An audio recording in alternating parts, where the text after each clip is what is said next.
evening. Hello. Hello. Thanks for joining. Thanks for watching the replay. I won't be before you long. Hello. Hello. Hello. Let me check the sound. Joining. Thanks for watching the replay. I won't be before you long. Sounds like it's working. Hello. So good evening again. Welcome to day 41 of 50 days to starting your grant writing business. Let me know if there's any distortion with the sound or it's not coming in clearly or anything. Just let me know. Just put it in the chat. Thanks so much for joining. Thanks so much for the hearts. Again, this is day 41 or 50 days to starting your grant writing business.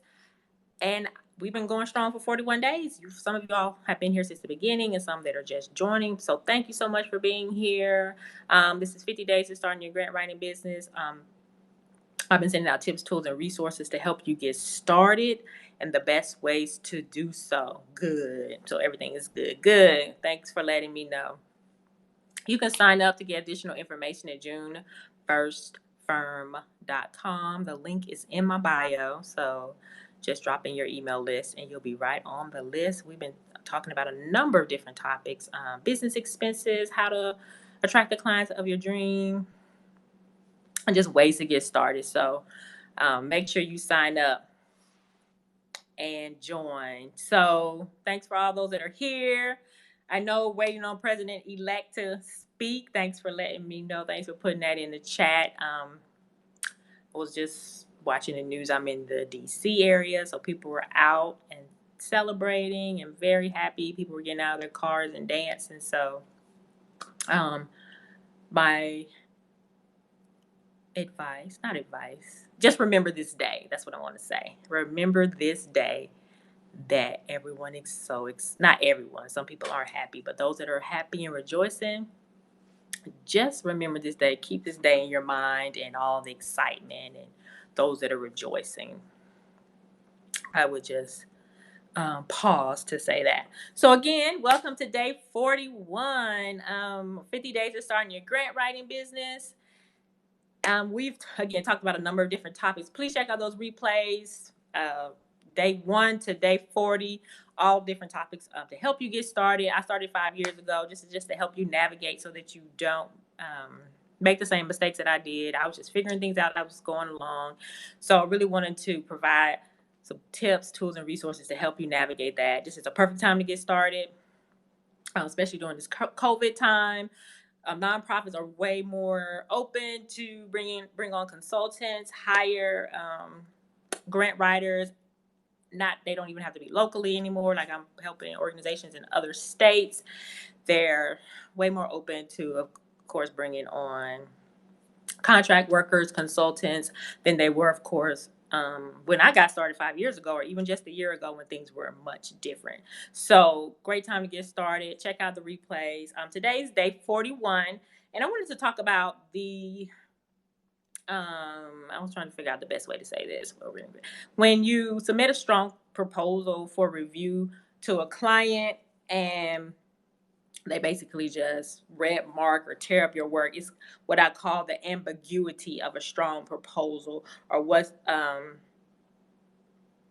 the ambiguity of a well-written grant. You know it's well-written because you did a good job on it. You even had someone professionally look at it, review it, had a separate set of eyes, another editor. They made any corrections that need to be made. You made some adjustments, you did some editing, and then you sent it to your client for review, and they just like tore it up.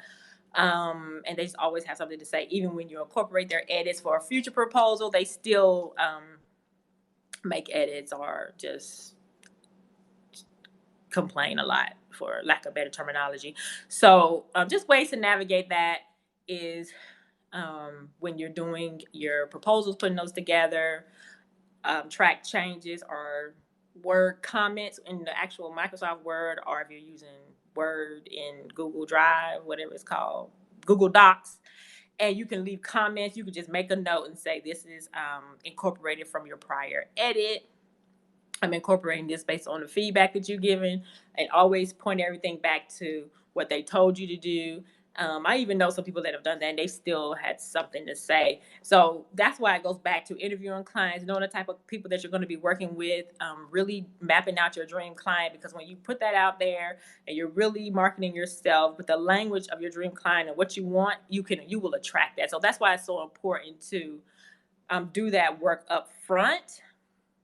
Really spend time with that. I know people just want to jump in and get started, but really spend time on mapping out your client and what they are, the type of personality that they have, so that you won't have to deal with these type of headaches. So of course, the working itself can be time consuming, and then going back and forth with editing, especially when you're up against deadlines, you just really don't have time to do all of that. So just ways to navigate that. Again, point everything back to whomever you're working with. It's the executive director that has a lot to say. Just really incorporate their notes, really take good notes from every time that they provide feedback to you, and just reference everything when you're putting together your proposal. And I would just tell you to start there. And if it just gets to the point where it's just unbearable, also talk about how to quit a client. So check out that on replay, where you can always protect yourself, where you're not locked into a contract for any number of months or years, always a get out clause. So check out that replay as well, so you can navigate these type of things. You want to make this experience as stress-free as possible, as easy as possible. Ease, it needs to just be smooth sailing, so that you won't be having to deal with drama and difficult clients, and just make your work as simple as possible as you're navigating, working through number of proposals, a number of deadlines. Those come with their own challenges, so you don't need difficult clients or nitpicky clients or people that's going to tear your work up when you know you've done a great job. So I just wanted to share that, some things to think about. Hopefully this information was useful for you. Again, this is day 41. We're continuing on our journey, just 9 more days to go to 50 days. And hopefully you'll check out some of the replays from 40 days and prior. And as we continue our journey to 50 days, do sign up at junefirstfirm.com and drop your email in there, and you'll be right on the email list. I send out every day during this campaign the topic that we discussed and the topic for tomorrow. So I'll share that topic for all those that are on email list. So check it out. Again, thanks for being here. And I'll talk to you tomorrow. Bye.